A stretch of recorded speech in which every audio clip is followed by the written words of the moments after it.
صل على سيدنا الكريم.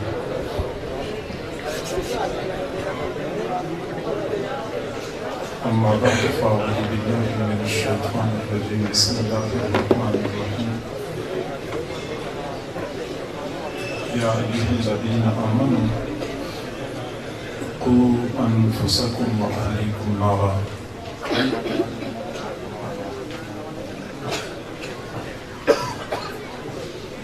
وقال تعالى في مقام آخر: يا يحيى خذ الكتاب بقوة.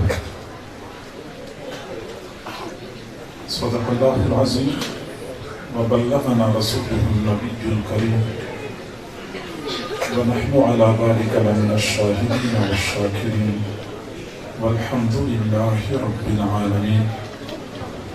اللهم صل على سيدنا محمد وعلى آل سيدنا محمد وبارك وسلم.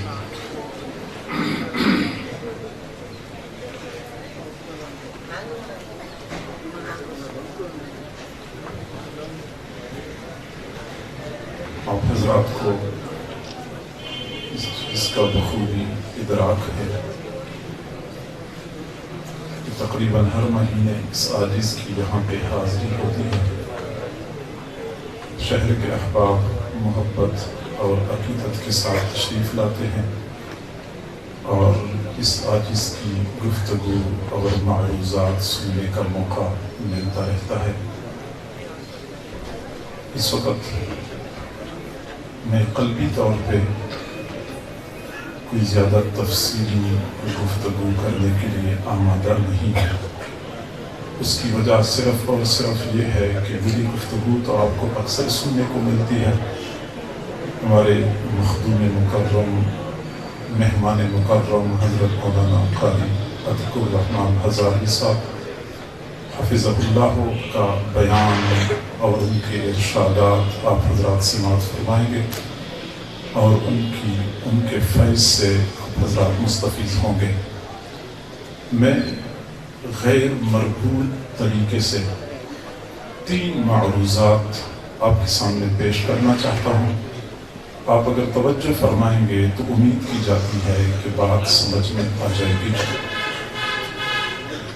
ایک بات تو میں نے اپنے عزیز حفاظ کرام سے کرنی ہے اور ایک بات ان حفاظ کے والدین سے کرنی ہے اور ایک بات میں نے ان احباب سے کرنی ہے جو علماء اور طلباء کی محبت کی بنا پہ یہاں پہ تشریف لا چکے ہیں. تو سب سے پہلے تو میں اپنے ان عزیز ساتھیوں کو جو اس وقت ان کو بڑے اعزاز سے نوازا گیا، ان کے سروں پہ دستار فضیلت سجائی گئی، میں ان سے گزارش کرتا ہوں کہ یقیناً آپ حضرات بہت خوش قسمت ہیں. اللہ تعالیٰ نے دنیا کی سب سے بڑی دولت آپ لوگوں کی جھولی میں ڈال دی ہے. یہ بہت بڑا اعزاز ہے جو اللہ نے آپ کو عطا فرمایا اور اس طرح کا اعزاز مل جانا اس بات کی دلیل ہے کہ اللہ تعالیٰ نے آپ پر نگاہ انتخاب ڈالی تھی. ثم اورثنا الکتاب الذین اصطفینا من عبادنا. ہم نے اپنے بندوں میں سے کتاب کا وارث ان لوگوں کو بنایا جن کو میں نے اپنے بندوں میں سے چن لیا تھا. کہ تم لوگ چنے ہوئے بندے ہو، اللہ تعالیٰ نے تمہارا چناؤ فرمایا اور اپنے کتاب کی تعلیم کے لیے منتخب فرمایا. تاہم ایک بات یہ بھی آپ کے ذہن میں رہے کہ جہاں یہ بہت بڑی دولت ہے، بہت بڑا اعزاز ہے، تو وہاں اس اعزاز کے اور اس دولت کے کچھ تقاضے بھی ہوتے ہیں. آپ کو پتہ ہونا چاہیے کہ زمین و انسان کی تخلیق سے قبل اللہ رب العزت نے یہ عظیم امانت آسمانوں پر پیش فرمائی، زمین پر پیش فرمائی، پہاڑوں پر پیش فرمائی، لیکن سب نے اس امانت کا بوجھ اٹھانے سے معذرت کر لی. اِنَّا عَرَضْنَا الْأَمَانَةَ عَلَى السَّمَاوَاتِ وَالْأَرْضِ وَالْجِبَالِ فَأَبَيْنَ أَن يَحْمِلْنَهَا وَأَشْفَقْنَ مِنْهَا وَحَمَلَهَا الْإِنسَانُ